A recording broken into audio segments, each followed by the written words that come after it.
Hi everyone, good morning, good afternoon, or good evening. By the way, I'm Marian and today we'll be featuring and talking to one of our amazing virtual assistants here at Remote Philippines Club. Let's learn more about her story, her journey, and her experience here in the company. So please welcome Miss Kay. Hi Miss Kay, good afternoon. Good Hi, morning. good afternoon. How are you Hi. doing? My name is Kay, but my real name is China May. So it might be confusing though. But my friends call me Kay. So I am just new in the virtual, freelancing world.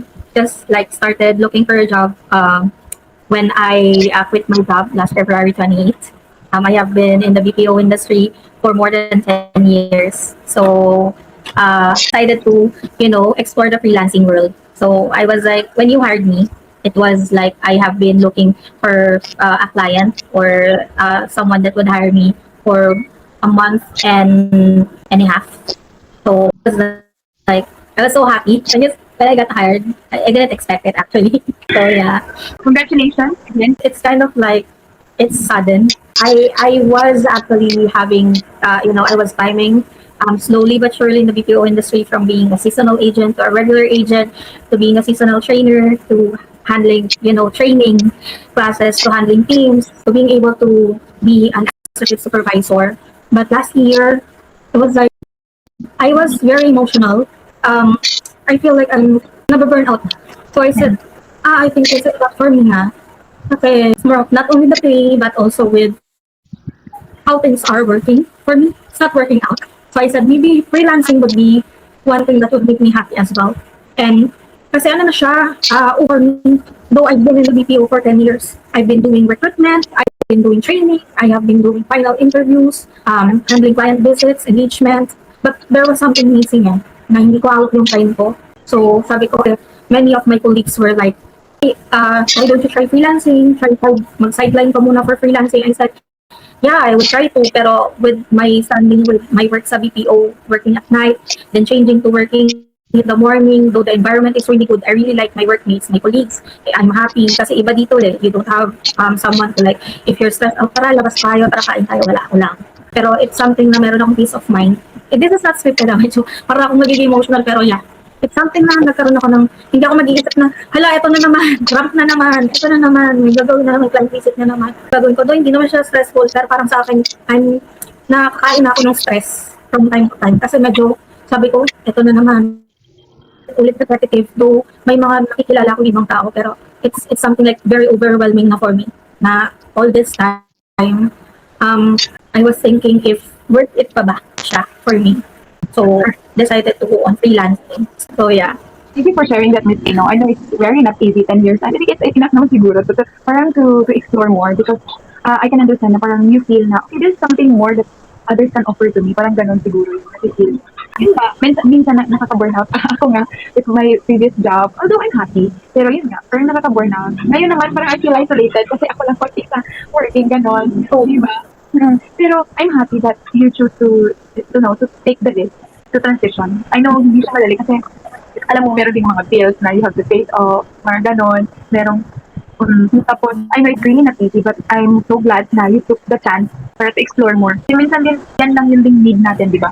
Sometimes, to explore more. Oo. Though nakakamiss lang na may mga workmates ako sa tabi ko, na minsan there's time na mag-freeze, ganon, or yung mga ganon.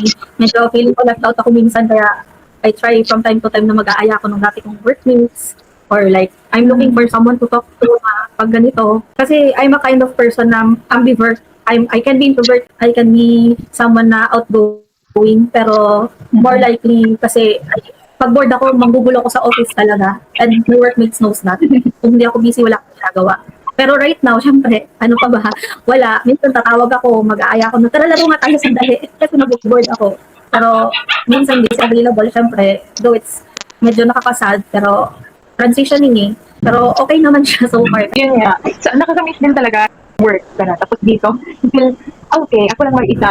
Pero need talaga maghanap ng ano din, pagkakaabalahan other than just working. Especially with freelancing. And yeah, siguro, parang nanibago lang yung sarili mo. Ganun na siguro siya. But, kasi 10 years din yun eh. You have been surrounded with a lot of people. Tapos ngayon, ikaw lang mag-isa. Ganun, right? So, but, you know, I'm just here with Kate. With someone to talk to. The team. Chika-chika lang. Ganon. I'm just here, although I'm far away from you. Pero yun nga, chika-chika lang. I'm just here. Okay, thank you so much for sharing that, Miss Kay. And yeah, let's talk about your journey here in remote Philippine job. I know it's just 1 month, right, or 1 month and a half. But if you could describe your journey here, how would how would you describe it, or how would you inspire someone based on your journey in here? What would it be? Actually, the journey here is really fast. I didn't expect na after I tried applying, I'm not sure if sa sobrang dami kong trinay applyan. Indeed, LinkedIn, OLJ, hindi ko alam paano ako naka-apply dito. Pero one thing that I can remember is that I received an email. After the email, nagkaroon ng schedule for a meeting to do the interview, one interview, and then may test na maliit lang na quiz to gauge kung saan ba ako dapat or ano yung opening that time. And then, after that, siguro parang 1 day lang ata, sabi nga, you pass. Napasayaw talaga ako nun. Ha?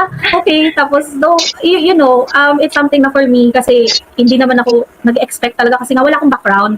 Ang pinanghawakan ko is may background sa BPO industry and training. Pero I think dun sa pinapasa kong mga resume, it's not, I don't know if it's not eye-catching, pero with you, when I applied, that it was very smooth and it was very fast. Then the task, I was like, meron ng task ulit. Yes, additional. And then I gained a lot of experiences. Like 3 days, parang di nga siya 3 days eh. Kasi after nun, parang 2 days lang, na-hire na ako.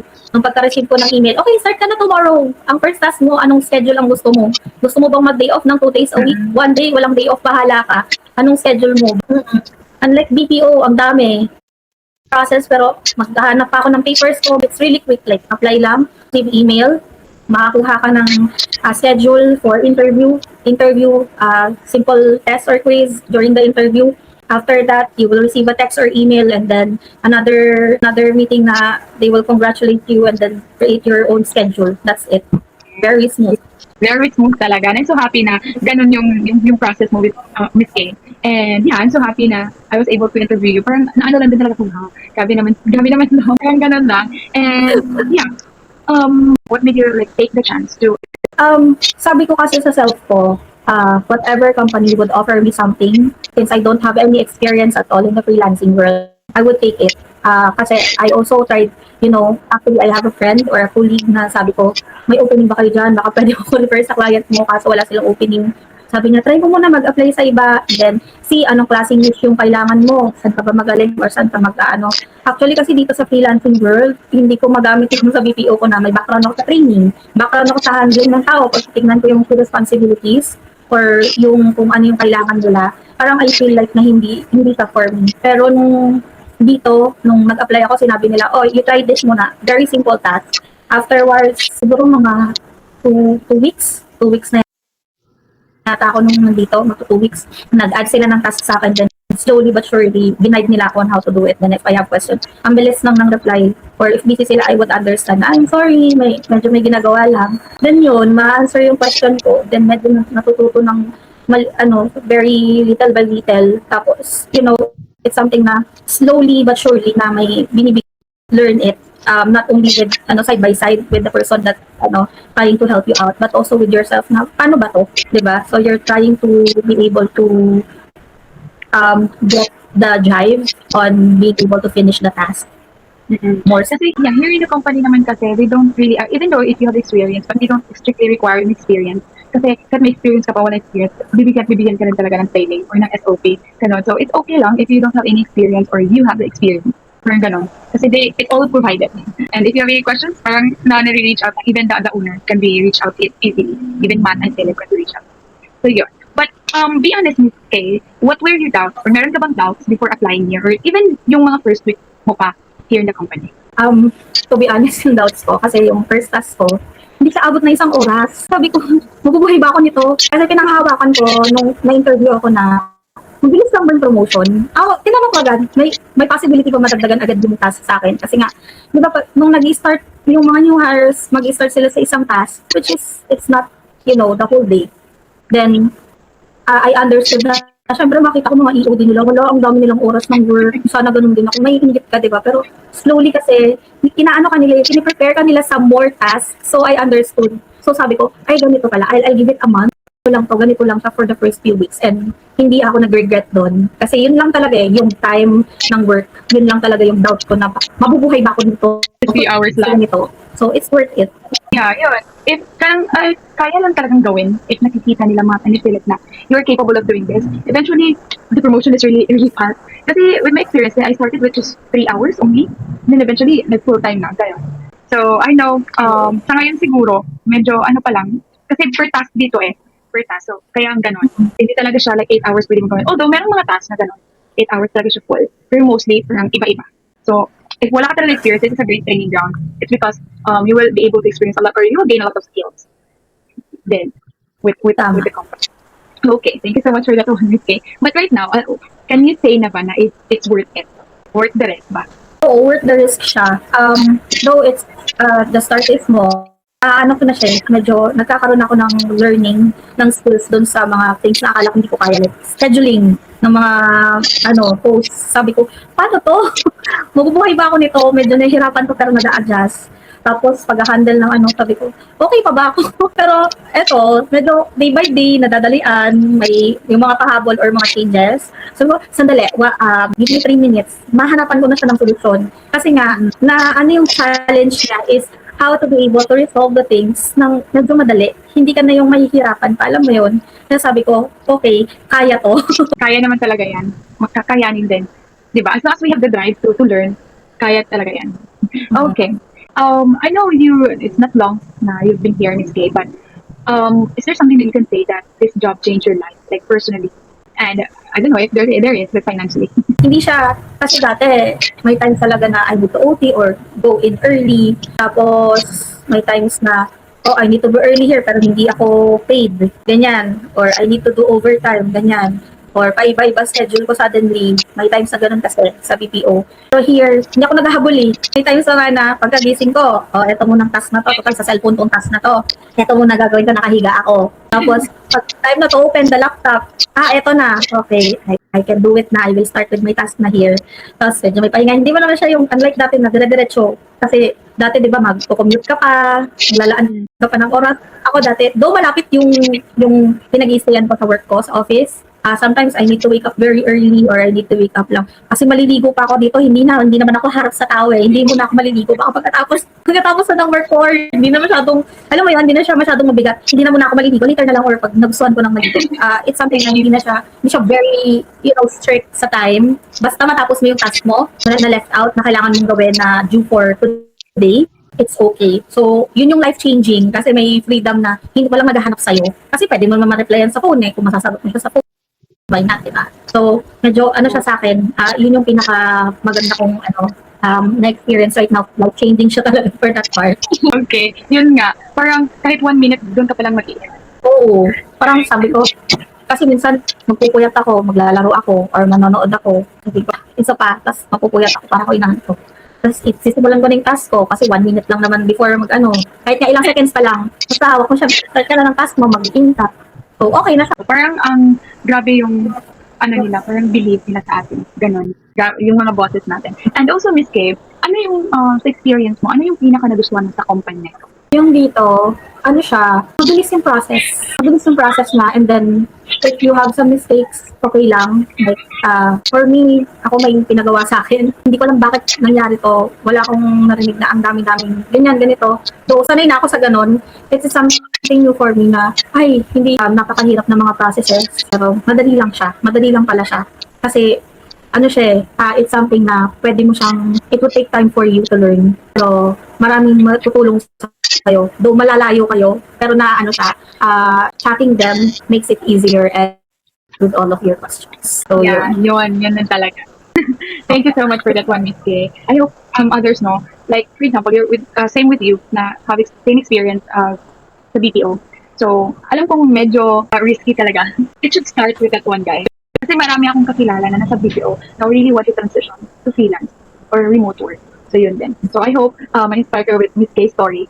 Ganun lang, guys. Kasi yun naman talaga, it really needs yourself to, parang a bit, nagre-risk ka rin talaga, or to start, or step, para malaman mo, okay, capable pala ako sa ganito, capable pala ako sa ganyan. So, di mo malalaman kapag hindi ka nag-take a risk. Yun lang. Thank you so much for sharing that journey of yours, Miss Kay. Okay, so one last question for you, Miss. In regards to the hiring process, how can you say or paano mo masasabi na or what do you think the people or who are the people na pwedeng mag-apply dito? And ano yung mga tips na may bibigay mo sa mga applicant na who want to pass the hiring process? Anyone can apply actually, as long as they are willing to, go through the processes, and it's very easy. Yung tip ko lang, if know how to answer confidently and be able to understand, halimbawa yung sa test, be more observant dun sa pinapakita sa inyong test, kasi it will gauge on how you understand things and how you see things in your point of view, that they would be able to give you a chance, kasi it's not that complicated eh. There are, like me, from the BPO industry, there would be students that would like to be able to apply here or be part of this company. It's very easy, like really easy. They would, there's no such thing na, oh, you wait for like 20 days, ganyan, or 1 week para ganito, or 10 days, or very long hiring process. It's not. Hindi ka na magsasend ng any papers. As long as they know you have the skills and you are willing to upskill yourself, then you will be able to have a career here. And be yourself lang. So don't be afraid to ask questions, kasi ako medyo matanong ako. So they have the patience for that. So it's though you think na yung first task na bibigay sa'yo is kasi sabi na, ay scam, bakit ganito lang? No, it's not. It's just a way to gauge kung ano yung belief mo sa self mo na you can do it, or paano mo dideskartehan, paano mo sa kanila mapapakita na you're worth to have another task or another workload para ma-fill in mo yung mga mga time na kailangan mong i-work out. Then this company is for you. Ayun. Thank you so much for sharing those. We'll be inspired with what you do. No? So I think yun lang, Miss Kay, kasi malapit na tayo mo 30 minutes na ating sheet. So I just want to say thank you so much, Miss Kay, for giving a glimpse of what it's like to be part here at Remote Philippines Show. I love personally hearing these kinds of real stories from our amazing members. So as well, viewers, guys, we'd love to hear from you too. So don't forget to LSSC, like, share, subscribe, and comment to our videos. And who knows, diba, kayo nanonood na kayo and soon kayo na naman yung ma-interview ko for the testimonial. So again, thank you so much, Miss Kay, for inspiring us with your journey and with your story. And yun lang. See you on the next one. Bye, Miss Kay. Bye. Thank you. Thank you so much.